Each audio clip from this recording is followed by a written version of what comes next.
Welcome to Kiddo Fun. Like and subscribe to Kiddo Fun for more bedtime stories and fun adventures.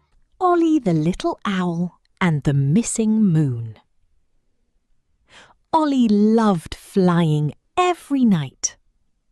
The moon always lit his way. But one night, the moon was gone. Oh no! Where did the moon go? Ollie asked Bella the bat. I haven't seen it, said Bella. Then Ollie asked Freddie the fox. Let's keep looking, said Freddie.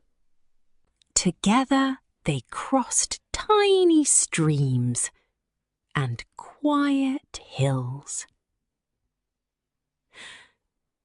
The clouds slowly moved.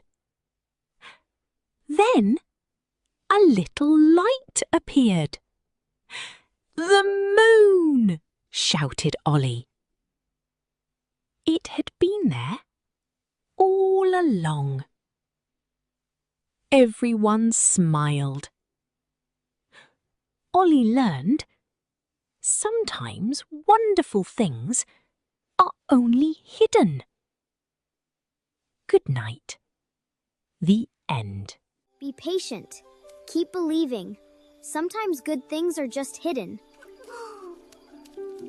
Like and subscribe to Kiddo Fun for more bedtime stories and fun adventures. See you in the next story.